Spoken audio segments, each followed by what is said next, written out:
Bonjour à nous tous. Nous continuons avec notre série d'enseignements sur l'autorité du chrétien. L'autorité du chrétien. Amen. Je crois pour ma part que une dimension de notre autorité réside dans l'usage du nom de Jésus. Amen. Ouais, on a déjà assez parlé aussi, à ce sujet. Et une des choses que nous avions dit, c'est que l'autorité est le droit de commander et d'être obéi. C'est ça l'autorité.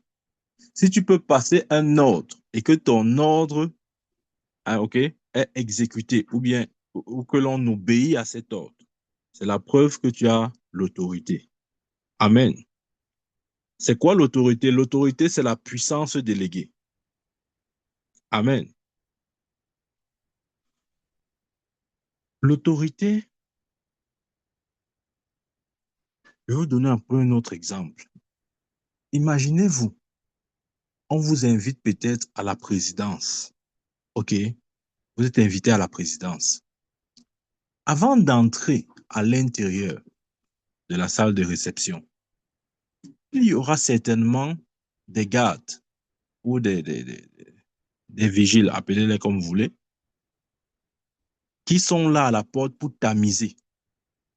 Leur but, c'est de savoir qui a le droit d'entrer et qui n'a pas le droit.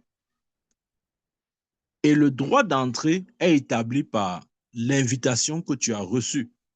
Donc, si à la porte de la présidence, tu présentes ton document, ce document-là te donne le droit, te qualifie à prendre part à la manifestation. Amen.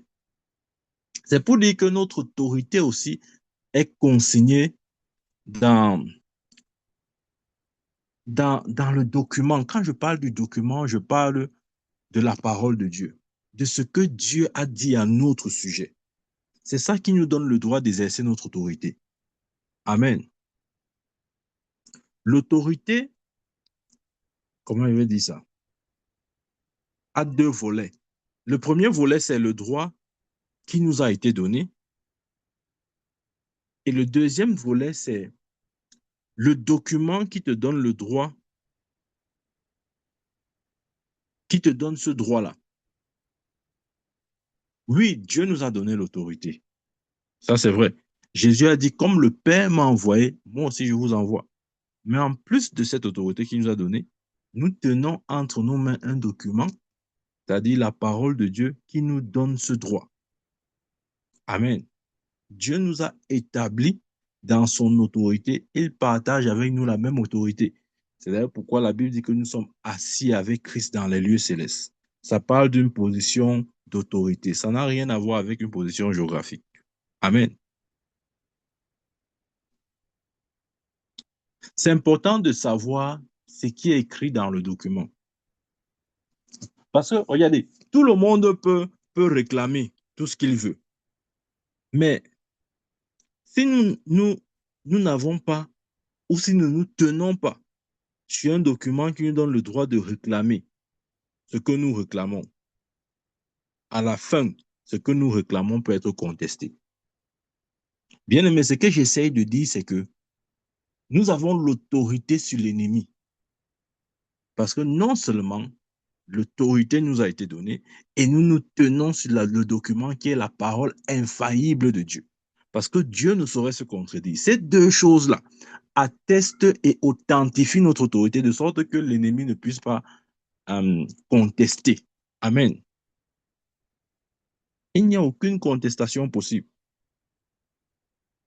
D'où l'importance de la connaissance. Bien aimé, je l'ai déjà dit ici plusieurs fois. La connaissance ou notre connaissance de la parole de Dieu est la clé. Mais je ne parle pas d'une connaissance intellectuelle, mentale, non. Je parle je parle de la révélation. Amen. Notre connaissance de la parole de Dieu est très importante à ce moment. C'est vrai. Jusqu'où est-ce que nous connaissons? Ou nous connaissons seulement au niveau de l'école du dimanche? voyez, il y a les chrétiens qui ont la connaissance à l'école du dimanche. La question de l'école du dimanche, c'est la connaissance où on dit des choses non fondées, où on dit des choses un peu superficielles comme ça là. Des choses du genre, la vie éternelle, c'est quand tu meurs et tu pars te reposer avec Dieu. Ouais, ça, c'est la connaissance à l'école du dimanche. Des choses qui sont dites, mais qui ne sont pas tout à fait correctes. Bien aimé, notre connaissance de la parole de Dieu doit être assez approfondie. Ce n'est pas la jonglerie. Ce n'est pas. Je crois que euh, les avocats comprendront bien ça, cette partie. Pour être un avocat, tu n'es pas juste avocat parce que tu veux être avocat. Être avocat, être un bon avocat, ça demande une maîtrise des tests. Tu ne peux pas être un bon avocat si tu ne maîtrises pas la loi. Ce n'est pas possible, bien aimé. Tu dois connaître la loi dans ses subtilités, dans ce qui est dit et dans le dit et le non dit. Tu dois maîtriser. Sinon, tu ne peux pas défendre valablement un client. Amen. Là, ce n'est pas juste une connaissance superficielle. Alors, si euh, le facteur connaissance est autant exigeant dans les métiers professionnels que nous exerçons, à combien plus forte raison pour ce qui concerne notre vie spirituelle? La profondeur compte, bien aimé. La profondeur compte. Et je vais vous dire pourquoi. La profondeur compte parce que les démons, les situations, les crises euh, de notre vie sont d'ordre divers en termes d'autorité, en termes de, comment on dit ça, en termes d'impact. Vous voyez? Il y a par exemple des démons. Les démons n'ont pas le même rang, par exemple. OK? Il y a des démons je veux dire quoi? Moins gradés que d'autres. OK? Il y a des situations aussi moins terrifiantes ou bien plus ou moins, ça dépend. OK? C'est-à-dire, les situations n'ont pas le même degré d'importance ou de gravité. Pareil aussi avec les crises, peu appelez ça comme vous voulez. Donc, voilà pourquoi il est important pour nous d'avoir une connaissance approfondie. Nous devons avoir une connaissance approfondie. Je me rappelle encore, Jésus avait dit à ses disciples, allez chasser les démons, guérissez les malades, purifiez les lépreux. Quand Jésus les a envoyés de cette manière, ils sont allés, ils ont fait ce travail. Ils ont chassé les démons et purifié les lépreux, mais ils sont arrivés sur un démon qu'ils n'ont pas pu chasser. C'est justement pour dire que les situations n'ont pas le même degré. Amen. D'où l'importance d'avoir la connaissance précise. Ce n'est pas la jonglerie, bien-aimé. Bien-aimé, je vais t'encourager à sortir de toute forme de jonglerie. La foi chrétienne est tellement sérieuse que si tu ne la prends pas, je veux dire quoi? Si tu n'es pas autant sérieux, bien-aimé, tu ne pourras pas remporter la victoire. Ce n'est même pas possible. Amen. Parce que certains challenges vont venir, comment je vais dire ça? Certains challenges vont venir comme défier notre autorité.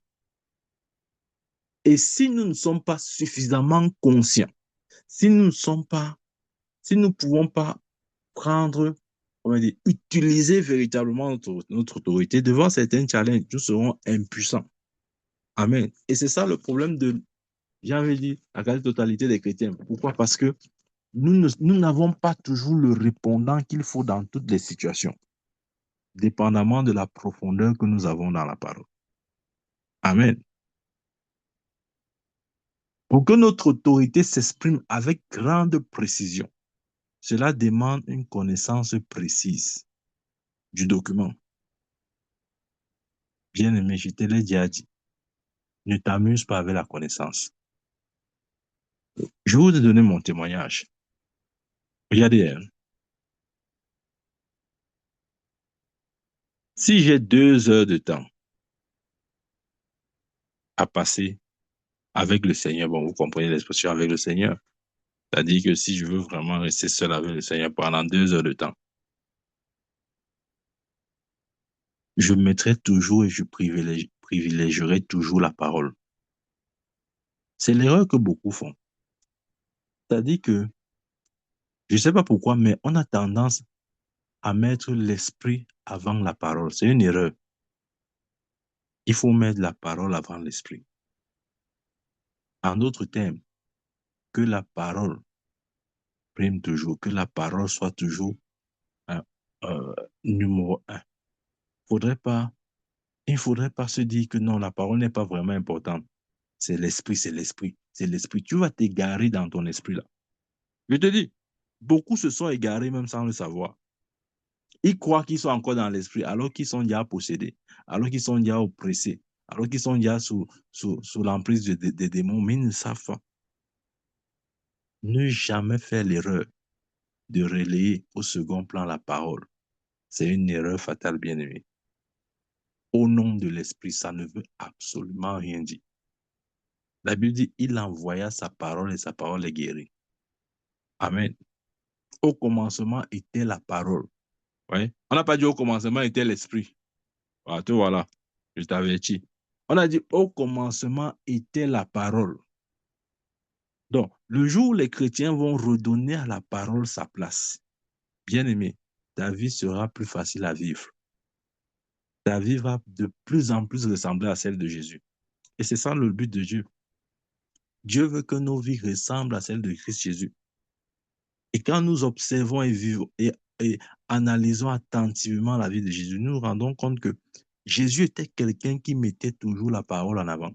Comment je sais? Dès l'âge de 12 ans, il entrait dans le temple. Il n'entrait pas pour faire les choses de l'esprit. L'esprit, comme les pentecôtistes aiment dire là. Non, il entrait pour écouter la parole. Parce qu'il y avait des docteurs qui parlaient, des enseignants. La Bible dit qu'il les a écoutés pendant 3 jours, au point où ses parents l'ont même perdu de vue.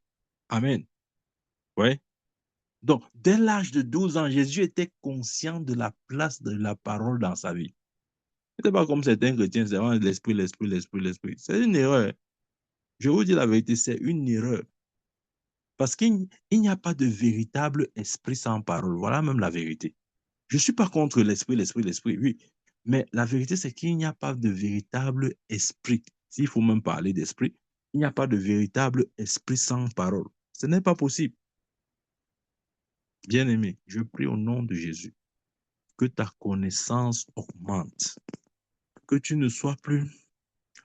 L'apôtre parle des népios. Les népios, ce sont des bébés spirituels, des gens à qui il faudrait tout expliquer encore. Hein, l'apôtre Paul pouvait dire, vous qui devez être des maîtres, vous êtes encore au niveau où on a besoin de vous donner du lait. Bien-aimé, au nom de Jésus-Christ, je déclare, même si c'était ton niveau, je déclare que tu vas upgrade, tu vas augmenter. Amen. Donc, je disais qu'une partie de nos, en fait, la compréhension de notre autorité passe aussi de la compréhension que nous avons du nom de Jésus. Parce que notre autorité s'exprime en son nom. Amen. Notre autorité s'exprime en son nom. Amen.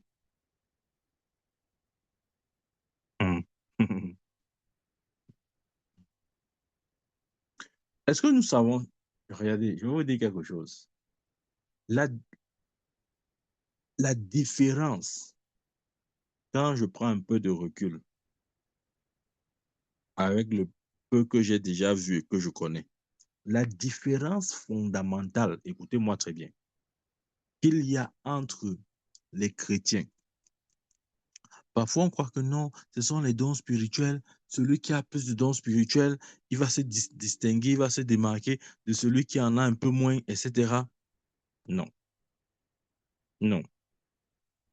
La différence fondamentale entre les enfants de Dieu, entre les chrétiens, réside simplement au niveau de la connaissance, pas nécessairement des dons spirituels.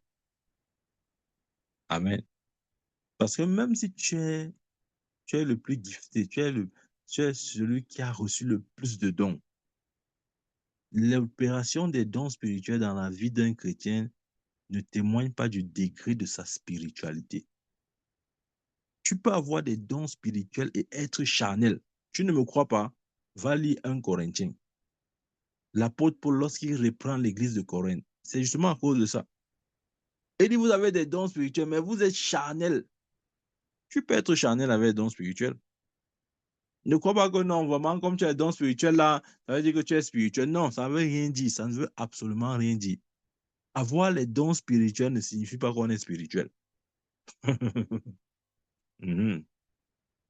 Si tu ne me crois pas, demande à Samson. Il avait un don spirituel qui était celui de la force. Est-ce que lui-même était spirituel? Non.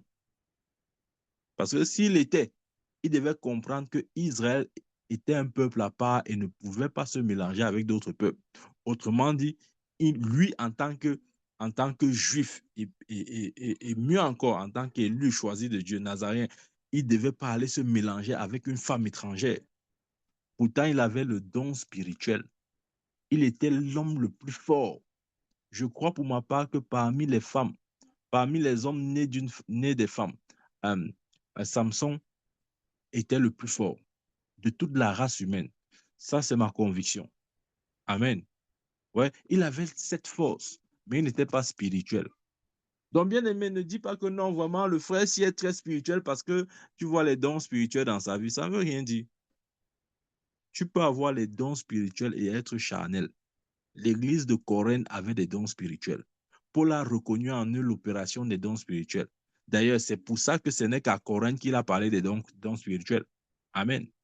Si vous lisez 1 Corinthiens chapitre 12, et il parle aussi de la prophétie dans le chapitre 14.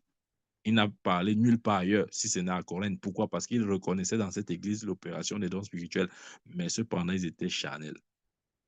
Amen. Lui-même l'a dit.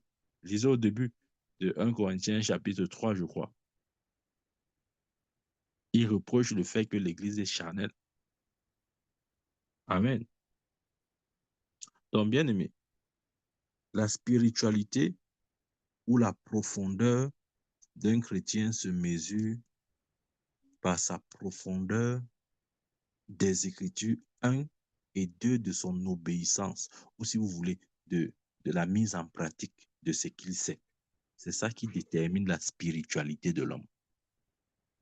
Amen. Ce ne sont pas les dons spirituels. Parce que aussi longtemps qu'on parle de dons, ça veut dire que c'est transférable. Tout don est transférable. Est-ce que vous le savez? Ah oui, tout don est transférable. Même Paul le dit à Corinthe, qui j'ai envie de venir vers vous afin de vous communiquer quelques dons spirituels. Le don est transférable, mais le don, ce n'est pas la maturité. Amen. Donc, cherchons à acquérir la maturité, bien aimé. Et la maturité passe aussi par la conscience que nous avons du nom de Jésus. Amen. Il y a des gens qui disent que je crois que nous pouvons prier par Jésus. Non, je l'ai déjà dit, nous ne prions pas par Jésus. Ouais, ça veut dire quoi prier par Jésus? Ce que je veux dire, c'est que prier par Jésus, c'est faire de Jésus notre intermédiaire. Maintenant, les religions ont dit que ça veut dire quoi? Tu veux dire que Jésus n'est pas notre intermédiaire. C'est ce que je suis en train de dire. Je répète, Jésus n'est pas l'intermédiaire pour le chrétien. Il n'est pas cet intermédiaire que nous... Il n'occupe pas cette place que nous voulons souvent lui donner là, d'intermédiaire. Il n'est pas. Maintenant, quand il parle comme ça, on dit les versets bibliques. Attends, je vais te donner les versets bibliques. Amen. Jésus n'est pas intermédiaire pour nous. Il n'a jamais voulu être intermédiaire, mais nous, c'est-à-dire dans notre religion, nous voulons faire de Christ notre intermédiaire. Il n'est pas, il ne sera jamais bien aimé. C'est pour cette raison que nous ne pouvons pas prier par lui, parce qu'il n'est pas d'intermédiaire. Il n'est pas cet intermédiaire-là. Amen. Il ne l'est pas. Maintenant, lorsque nous lisons la Bible, Jésus dans Jean se présente clairement comme étant la porte. Ça, c'est un côté. De deux côtés, il se présente comme étant le chemin. J'ai dit tout à l'heure, Jésus n'est pas intermédiaire. Maintenant, j'explique pourquoi je dis que Jésus n'est pas intermédiaire pour nous les chrétiens. OK? Dans Jean, il se présente un comme étant la porte et deux comme étant le chemin. Amen. N'oublions pas ces deux définitions-là de Jésus en tant que porte et en tant que chemin. Pourquoi? Parce que lorsque justement nous naissons de nouveau, nous n'avons plus besoin de la porte et du chemin, puisque nous sommes déjà entrés. Bien, mais tu as compris ce que vient de dire. Attends, je vais te donner un exemple. Pour venir chez moi, tu as besoin de deux choses, le chemin et la porte. Mais une fois que tu es dans ma maison, tu n'as plus besoin de la porte et du chemin. Pourquoi? Parce que tu es déjà à l'intérieur. Dans ce sens, Jésus n'est plus intermédiaire. Pourquoi? Parce que son rôle était de nous amener au Père. Et gloire à Dieu, nous sommes maintenant dans le Père. Nous sommes dans le véritable. Donc, il n'est plus intermédiaire pour nous. Il nous a amenés dans ce lieu-là, dans cette place-là. Amen. Nous qui n'étions pas son peuple, il a fait de nous son peuple. Amen. Étant là, le chemin, il nous a amenés vers le Père, parce qu'il dit, je suis le chemin, la vérité et la vie, nul ne peut au Père que par moi. Étant la porte, il nous a fait entrer. Il dit, je suis la porte des brebis. Il nous a fait entrer. Et maintenant, nous sommes où? Nous sommes à l'intérieur. Si tu es à l'intérieur d'une maison, ça veut dire une chose, tu n'as plus besoin de la porte et du chemin. Parce que le but du chemin et de la porte, c'était de te faire entrer à l'intérieur. Et gloire à Dieu, tu es à l'intérieur. Et étant à l'intérieur, tu n'as plus besoin de prier par Jésus, parce que tu es déjà à l'intérieur. Amen. Tu es déjà à l'intérieur. Tu ne pries plus par Jésus. Tu pries maintenant au nom de Jésus. Parce qu'en tant que chemin, en tant que porte, il t'a fait entrer là où il voulait que tu entres, pour que tu occupes la place qu'il a auprès du Père. De sorte que lorsque tu agisses, c'est exactement comme si lui, Jésus, il agissait. Ouais. Ouais, c'est bien, c'est important de bien comprendre l'évangile de cette manière.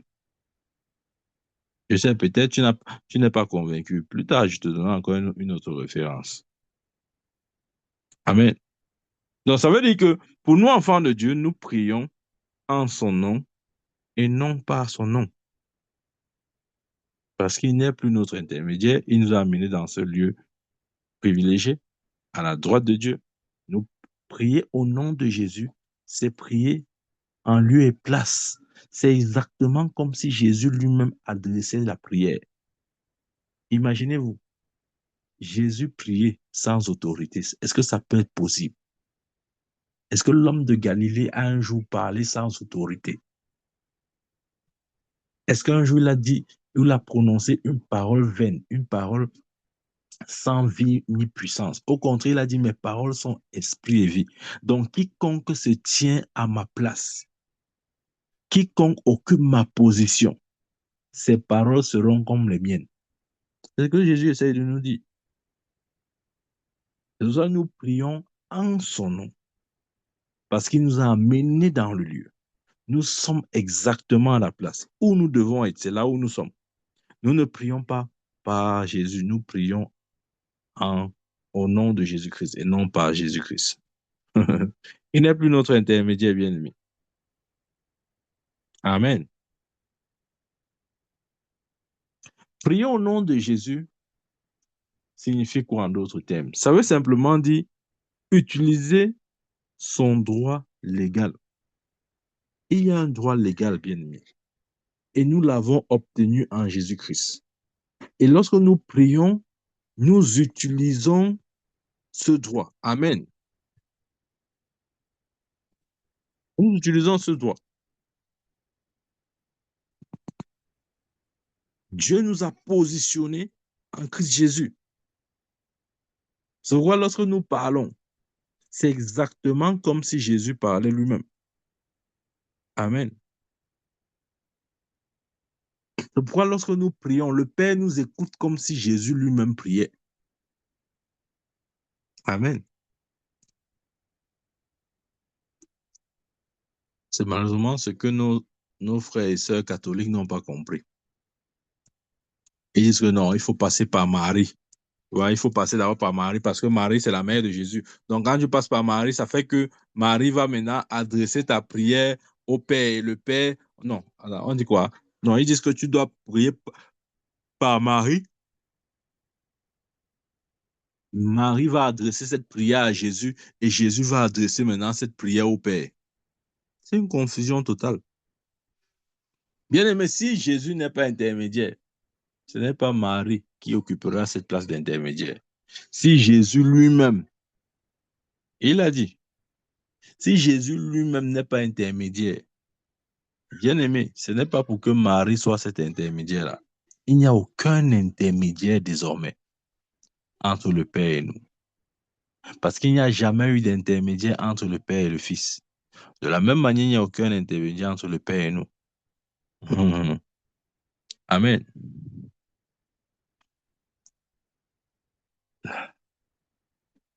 Je crois que quand je serai au ciel, je vais un peu demander,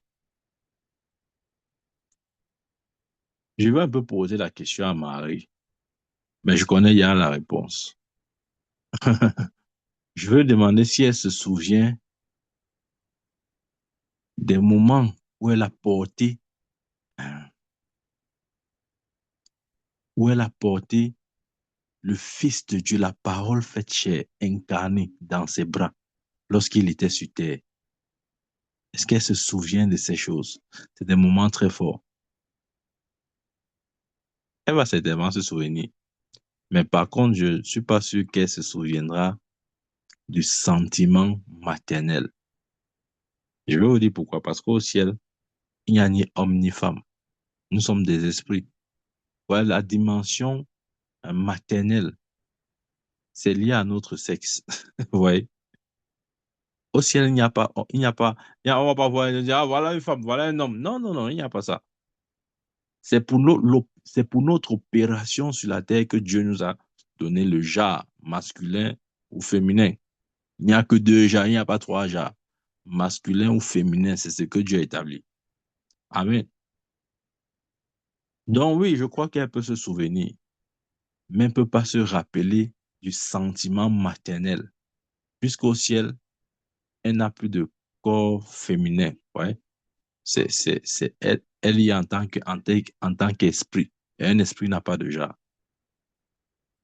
Amen. Vous voyez, ça, c'était une grâce immense pour elle de porter la promesse de Dieu. Celui dont les prophètes ont prophétisé. Elle a eu la grâce non seulement de le porter dans ses bras, mais encore dans son sein. Là, j'avais dit une grâce t'a été donnée. Ça, c'est vrai. Bien aimé, l'affaire là, c'est la grâce. Hein. Je vous dis, on peut parler comme ça, mais on en parle, mais si Dieu ne te fait pas grâce, il y a certaines choses que tu ne peux pas avoir. Amen. Ouvrons notre Bible dans Jean 16, verset 23.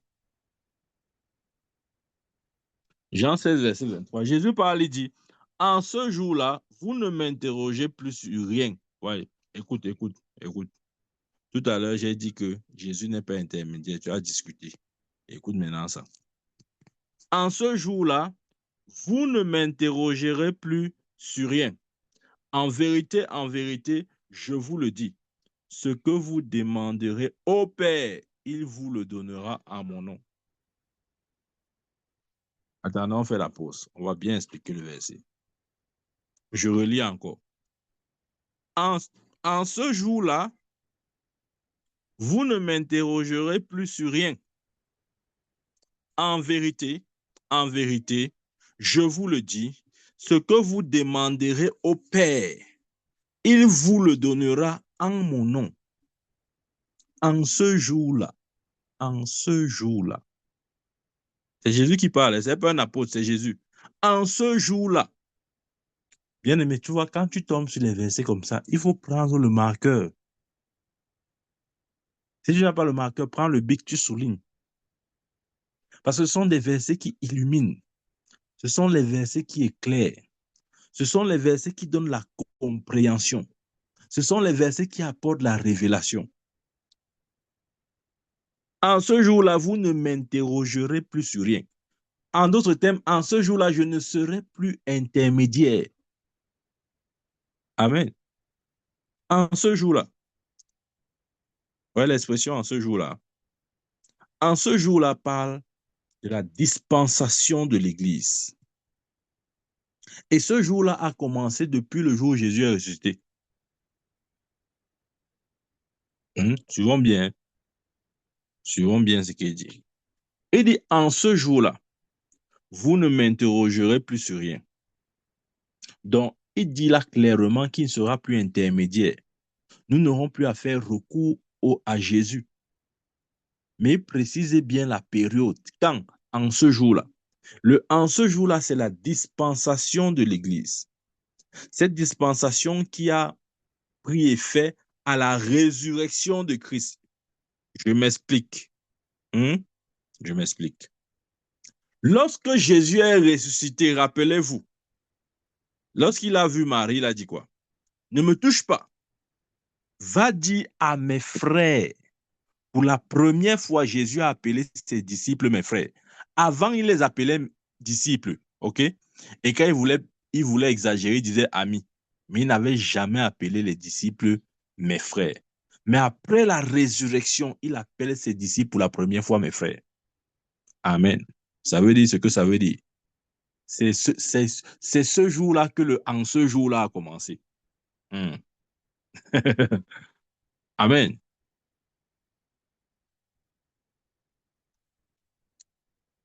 Il a dit à Marie, va dire à mes frères, je monte vers mon Dieu et leur Dieu, vers mon Père et leur Père. Jamais Jésus avait dit un jour à ses disciples que son Père était leur Père. Jamais. La révélation que les disciples avaient avant la résurrection de Christ, c'est que Dieu est notre Dieu, est le Dieu d'Israël. Mais personne n'avait le courage de l'appeler Père, parce qu'il n'était pas un Père, jusqu'à ce que l'homme soit réconcilié avec Dieu en Jésus-Christ. Mais à la résurrection, il a dit, va dire à mes frères, je monte vers mon Dieu et leur Dieu, vers mon Père et leur Père. C'est en ce moment-là que l'expression en ce jour-là a pris effet. Amen. En ce jour-là, vous ne m'interrogerez plus sur rien. En vérité, je vous le dis, ce que vous demanderez au Père, il vous le donnera. Ce que vous demanderez à qui? À Jésus? Non. Pourquoi? Parce qu'on n'a plus besoin de l'interroger. Vous ne me demanderez plus rien, mais ce que vous demanderez au Père. Faut bien lire la Bible. Ce que vous demanderez au Père, il vous le donnera à mon nom. Quand je demande au Père qui donne, c'est le Père qui donne au nom de Jésus. C'est ce que Jésus dit ici. Amen. Autrement dit, il est en train de dire, on prie le Père au nom de Jésus. Parce que c'est le Père désormais qui donne, qui exauce. Il exauce à nos prières au nom de Jésus. Amen. Ok, rentrons dans Jean 14. Je vais vous montrer quelque chose d'autre là-bas. Dans Jean 14, verset 13. Dans Jean 14, verset 13, il dit, et tout ce que vous demanderez à mon nom, je le ferai afin que le Père soit glorifié dans le Fils. Amen.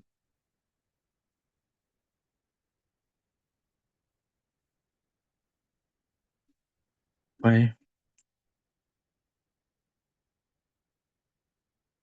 Ouais, ici, ce n'est pas une prière. Ici, il ne s'agit pas de prier, non. Jésus n'est pas en train de dire, ce n'est pas, ouais, dans Jean 16, là, c'était le carnaval de la prière, mais ici, ce n'est pas le carnaval de la prière. En substance, Jésus est en train de montrer l'efficacité de son nom. Amen. Ouais, pour bien comprendre ça, nous connaissons bien l'histoire de Actes chapitre 3. Pierre et Paul n'est-ce pas, la guérison de ce boiteux à la Paul Labelle, etc. Nous voyons ce qui s'est passé. Il a dit, regarde-nous, je n'ai ni or ni argent, mais ce que j'ai, je te le donne au nom de Jésus de Nazareth, lève-toi et marche. Cet homme-là, dans Actes chapitre 3, la Bible dit qu'il était boiteux de naissance, c'est-à-dire que la Paul Labelle ou la Paul du Tam là était son deuxième domicile. Il avait l'habitude de rester là.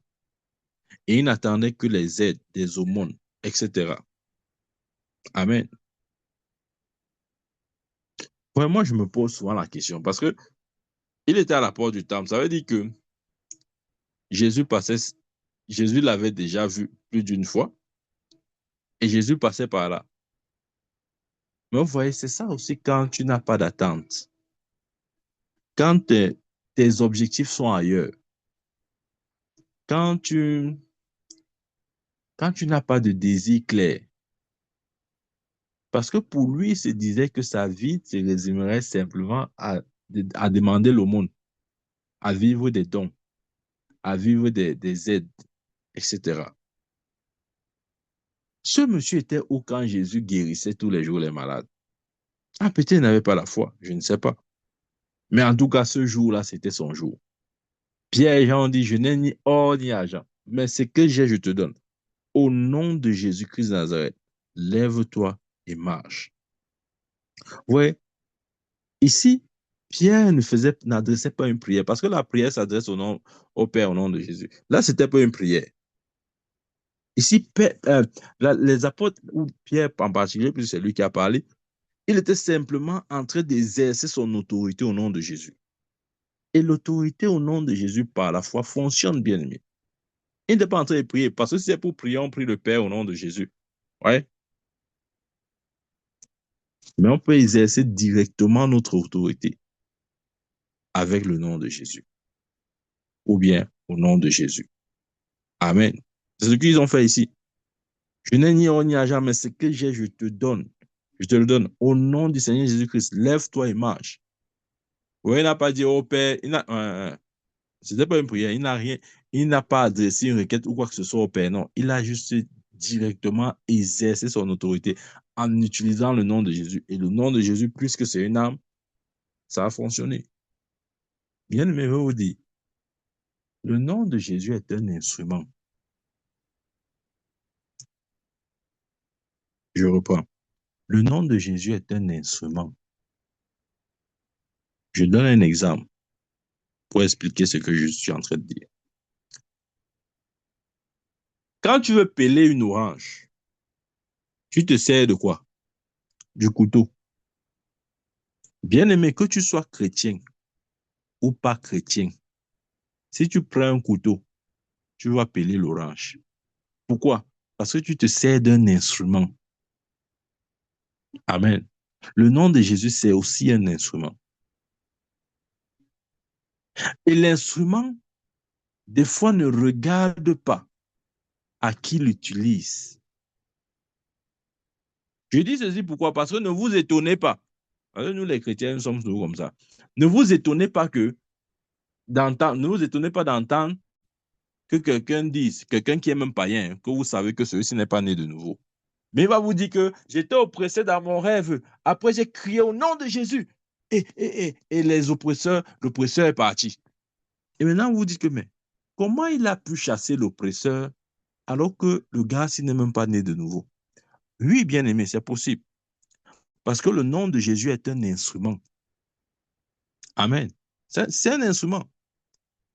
Est-ce que quand tu pèles l'orange, le couteau est là pour regarder si, si tu es digne, si tu as un casier judiciaire propre ou sale? Non, c'est un instrument. Amen. Et parce que c'est un instrument, certains s'égarent en pensant qu'ils sont avec Dieu, alors qu'ils ne sont même pas avec Dieu. Voilà pourquoi Jésus a dit, au dernier jour, beaucoup diront, Seigneur, j'ai fait les miracles à ton nom, j'ai prophétisé en ton nom. Et moi, je leur dirai, je ne vous ai jamais connu, homme d'iniquité. Pourquoi? Parce qu'ils ont utilisé juste le nom de Jésus comme un instrument, mais ils n'ont jamais voulu faire de Jésus le Seigneur et le Sauveur de leur vie. Il y a les opportunistes partout. C'est un instrument bien aimé.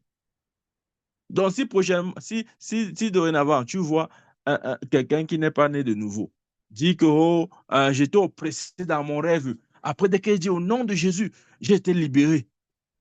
Ne reste pas là à croire qu'il est né de nouveau parce qu'il a utilisé le nom comme un instrument. Non, non, non. Ça ne démontre absolument rien.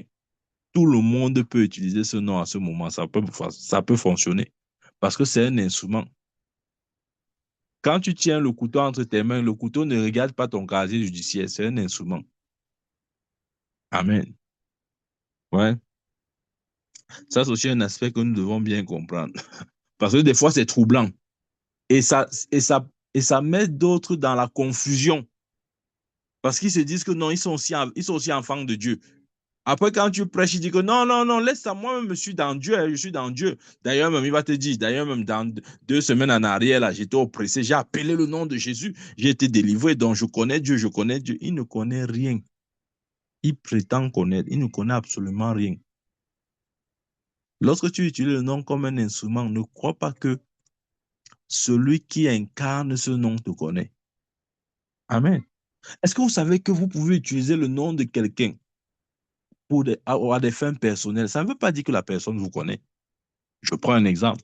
Vous pouvez arriver quelque part, vous dites, je suis le fils, je suis le neveu du président.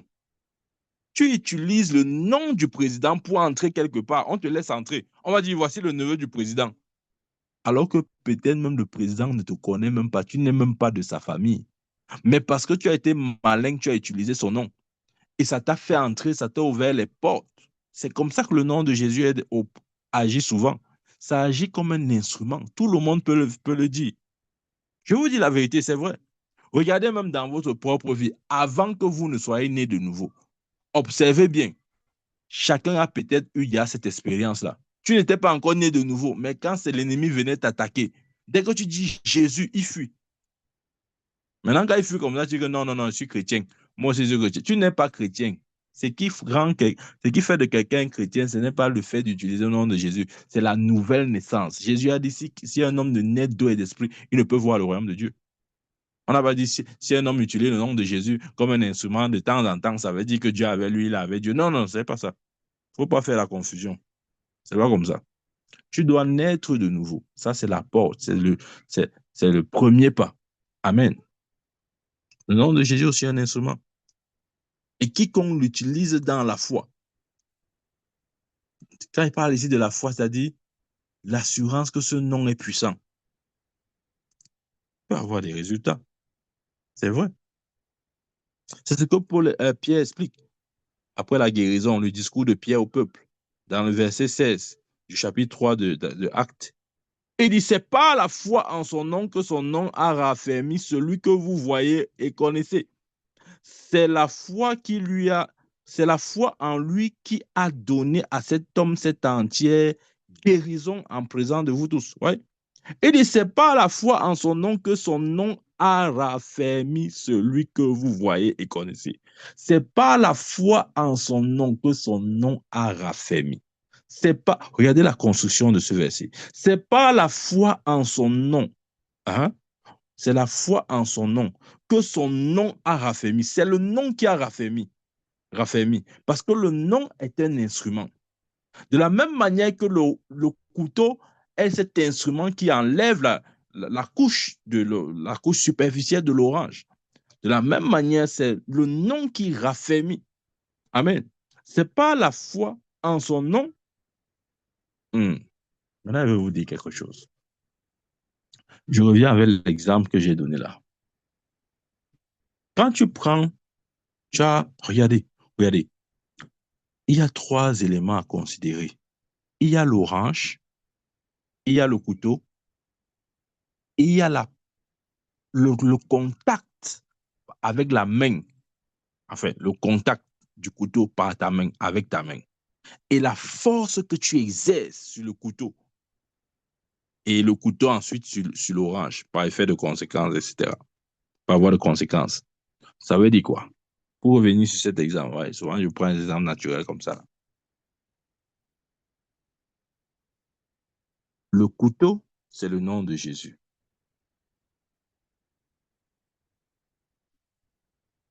Amen. Le couteau, c'est le nom de Jésus. L'orange, c'est cet homme boiteux. Et le contact direct que nous avons avec le couteau, c'est notre foi dans le nom de Jésus. Lorsque nous avons cette foi dans le nom de Jésus, le couteau va ramasser la peau là. Le nom de Jésus va raffermir l'homme boiteux, de sorte que il soit guéri. C'est exactement ça, bien-aimé. On a besoin de trois choses. On a besoin de l'orange, du boiteux, on a besoin du couteau, du nom de Jésus, et on a besoin du contact, notre contact avec le couteau par notre main, c'est-à-dire l'expression de notre foi. Notre foi doit entrer en contact avec le nom pour que le nom agisse sur l'orange. Amen. C'est juste une image, si ça peut nous aider à mieux comprendre. Donc, bien aimé, c'est important de comprendre ça. Il y a la puissance dans le nom de Jésus. Amen. Et cette puissance est disponible pour tout le monde, encore plus pour nous qui sommes ses enfants. Si ceux qui ne sont pas enfants de Dieu peuvent utiliser néanmoins le nom de Jésus, à combien plus forte raison nous bien-aimés? Je vous l'ai dit, tout le monde peut utiliser le nom de Jésus. Hein. Ne croyez pas que le nom de Jésus, vraiment, il faut seulement être un super, je ne sais quoi. Non, non, non, c'est pour tout le monde. Même païen, s'il est oppressé, il appelle le nom de Jésus, il sera délivré. Mhm. Donc, si cela peut être vrai pour quelqu'un qui n'est pas enfant de Dieu, bien aimé,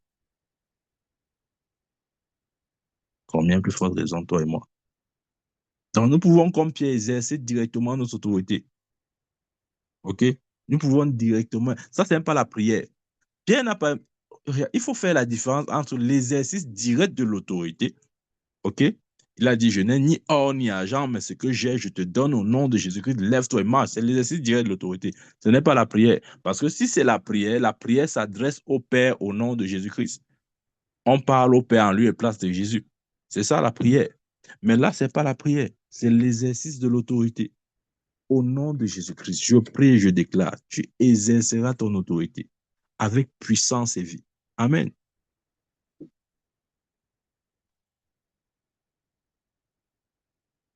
Je vous dis pourquoi nous n'avons pas souvent trop de résultats.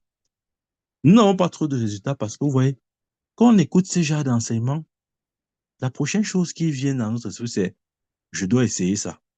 Il faut que j'essaye ce que le prophète a dit là. Je vais te dire, tu vas échouer. Tu vas échouer parce que dans ta tête, tu pas essayer. On essaye pas, on pratique. Ouais, c'est ça notre problème. C'est-à-dire que quand on écoute quelque chose, ça nous excite, on voit un peu mieux la vérité. Au lieu d'aller pratiquer, on dit ça, on va aller essayer. La parole de Dieu n'est pas donnée pour qu'on l'essaye. C'est pas les habits de friperie, on dit non, ça me sert, j'enlève. Non, on n'essaye pas, on pratique bien aimé.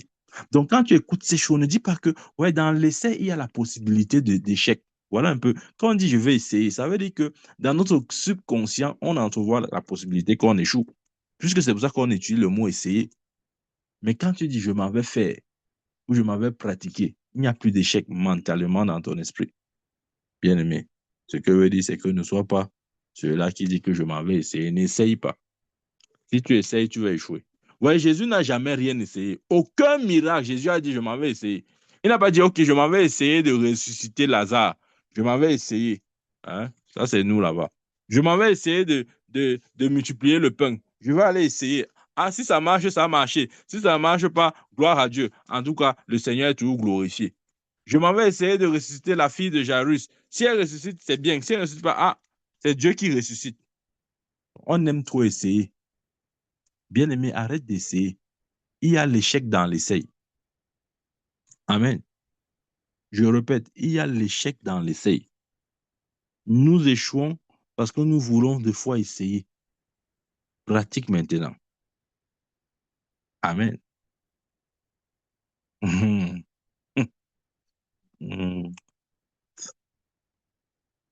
Pratique maintenant.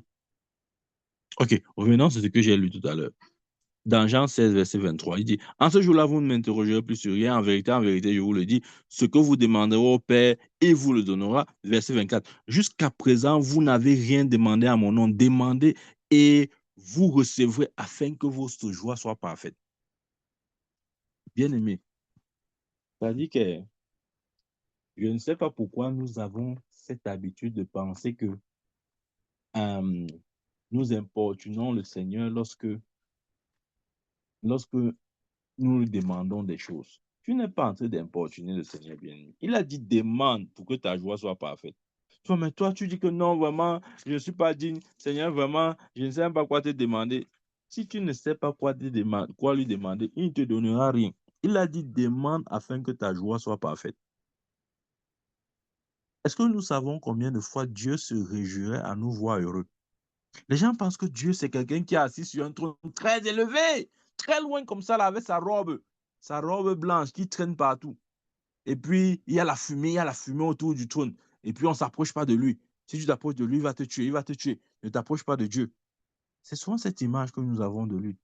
Bien aimé, il n'est pas seulement un Dieu, ou il n'est pas seulement le Dieu Tout-Puissant, il est aussi notre Père. Et en tant que Père, sa joie, c'est de nous voir contents. Voilà pourquoi il a dit demandez afin que votre joie soit parfaite. Bien aimé, ce que j'essaie de dire, c'est que ose demander. Demande tous. Regardez, je vais vous dire, j'ai mon fils. Pareil, pour que ce soit lui ou la fille. Il me demande tout ce qui monte dans sa tête. Il ne veut pas savoir si j'ai les moyens. Il ne veut pas savoir si c'est bien même pour eux ou pas. Ils ne veulent pas savoir ça. S'ils veulent quelque chose, ils vont me dire, papa, il veut ça. Amen. Je me rappelle ma fille qu'elle voulait la tablette. Papa, elle veut la tablette. Elle ne veut pas savoir où l'argent va sortir. Elle ne veut même pas savoir si la tablette est bien pour elle ou pas. Elle t'a déjà dit que je veux la tablette. Amen. Elle a eu sa tablette. Vous voyez? Donc, regardons aussi Dieu comme ça. Ne voyons pas seulement Dieu comme un être vraiment inapprochable, là, très loin, vraiment, il faut se méfier. Vraiment, il ne faut même pas s'approcher de lui. Vraiment, ne demandez rien, ne demandez rien. Non, demande. Amen. Demande. Tu n'es pas en train de l'importuner, demande. Amen. Certainement, il ne faut pas importuner le Seigneur. Alors que David lui a dit, il oint ma tête et ma coupe déborde. Bien aimé, souvent demande le débordement. Bien aimé, je demande à Dieu un débordement dans tous les domaines de ma vie. Un débordement spirituel, un débordement matériel, un débordement financier. On a besoin de ça. Tu es là, tu sais, on dit que non, non, il faut arrêter ça. Tu as besoin de ça. Ne sois vrai envers toi-même. Pourquoi tu veux faire comme si vraiment tu n'as pas... Non, tu as besoin de ça. Amen. Tu as besoin de ça. Bien-aimé, tu ne peux aider que si tu es dans le débordement. Je sais pas pourquoi parfois les gens disent non, la prospérité, non, non, non, on est... Les pauvres n'aident pas. Il faut noter, c'est le prophète qui a dit. Le pauvre n'aide pas. Pas parce qu'il ne veut pas, parce qu'il n'en a pas. Il faut le débordement, bien-aimé. L'Éternel est mon berger, je ne manquerai de rien. Il me fait reposer vers de verts pâturages. Il me dirige près des eaux paisibles. Il restaure mon âme. Il me conduit dans les sentiers de la justice à cause de son nom. Quand je marche dans la vallée de l'ombre de la mort, je ne crains aucun mal car tu es avec moi. Ta houlette et ton bâton me rassurent. Tu dresses devant moi une table en face de mes adversaires. Tu oindules ma tête et ma coupe déborde. Et ma coupe déborde. Il faut souligner ma coupe déborde. Bien aimé, l'huile doit déborder. Tu ne peux donner que à la mesure de ton débordement. Si tu as l'huile juste au ras, c'est-à-dire juste à la hauteur de ton vase, tu vas donner à qui? Ce qui te remplit ou ce qui remplit ton vase, c'est pour toi. Tu ne peux pas donner ça. Il faut que ce soit un débordement. Bien aimé, je prie au nom de Jésus. Que Dieu t'embarrasse avec, c'est-à-dire une bénédiction surnaturelle. Tu seras tellement béni que tu vas comprendre que pour que tu vives, il faut que tu donnes. Amen. On a besoin de ça, bien-aimé. Est-ce que vous savez qu'il y a des gens qui qui ne, j'ai envie de dire, qui pourrait même ne pas nous prendre au sérieux jusqu'au jour où il voit une dimension de, de don, libéralité ou bien comment on dit ça, d'aide, etc. C'est vrai. Il y a des gens qui ne vont jamais nous prendre au sérieux s'ils ne voient pas que, OK, le Dieu que nous prêchons là se manifeste aussi dans notre vie dans la dimension du débordement. Chaque jour, tu dis que Salomon était riche, David était riche, Abraham était riche. Pourquoi toi, tu n'es pas riche? Bien-aimé, demande, demande. Ce n'est pas la fin du monde. Ce n'est pas mauvais. Demande. Amen. Et quand Dieu te bénit, bénis tous ceux qui sont autour de toi. Tu deviens une source de bénédiction. Amen. En tout cas, moi, je prophétise une source de bénédiction dans ma vie. Amen.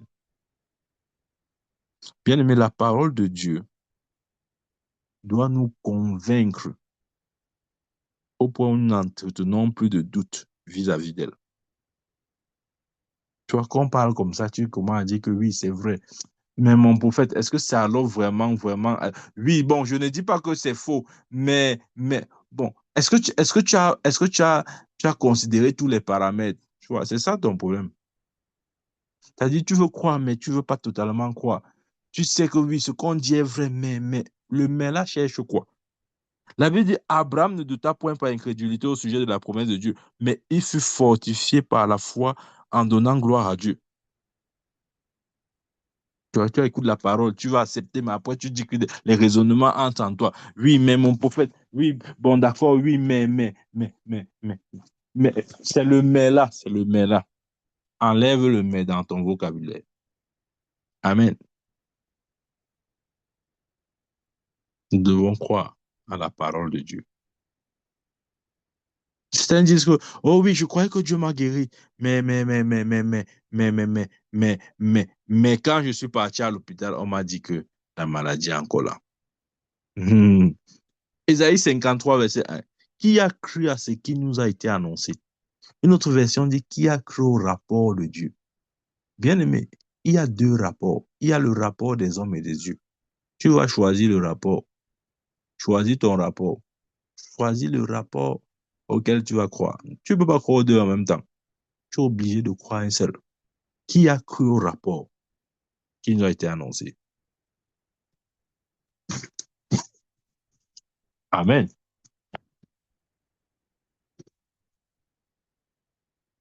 Jésus nous encourage à recevoir en son nom. Ouais, la prière n'est pas une action religieuse où on est obligé de le faire une action dans laquelle on est obligé de se lancer même sans retour. Non. La prière est un moyen de recevoir. Amen. La prière est un moyen de recevoir. Ouais, je veux finir avec ces trois versets. Dans Jean 16, en revenant à Jean 16, on va lire verset 25. Il dit, je vous ai dit ces choses en parabole. L'heure vient où je ne vous parlerai plus en parabole, mais où je vous parlerai ouvertement du Père. En ce jour, vous demanderez en mon nom, et je ne vous dis pas que je prierai le Père pour vous. Ouais. Je ne vous dis pas que je prierai le Père pour vous. Qu'est-ce qu'il veut dire? Que je ne serai pas votre intermédiaire. Ce qu'il dit, ça, c'est Jésus. C'est Jésus qui parle. Si tu n'as pas été convaincu pour la première fois, voici la deuxième fois que je te dis la même chose. En ce jour, vous demanderez en mon nom, et je ne vous dis pas que je prierai le Père pour vous, car le Père lui-même vous aime parce que vous m'avez aimé et que vous avez cru que je suis sorti de lui. Je suis sorti du Père et je suis venu dans le monde. Maintenant, je quitte le monde et je vais au Père. Amen. Bien-aimé, parle directement au Père au nom de Jésus. Jésus n'est pas ton intermédiaire parce qu'il a dit lui-même que je ne prierai pas le Père pour vous. Ça, c'est Jésus qui l'a dit. Amen. Le Père nous aime comme il aime Jésus. Utilise le nom de Jésus. Cet instrument, Dieu a mis à ta disposition cet instrument pour exercer ton autorité.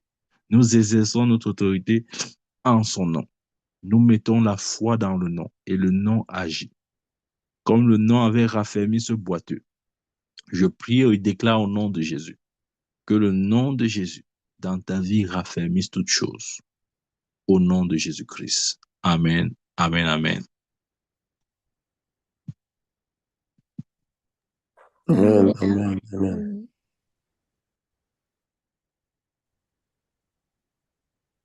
Y a-t-il des questions?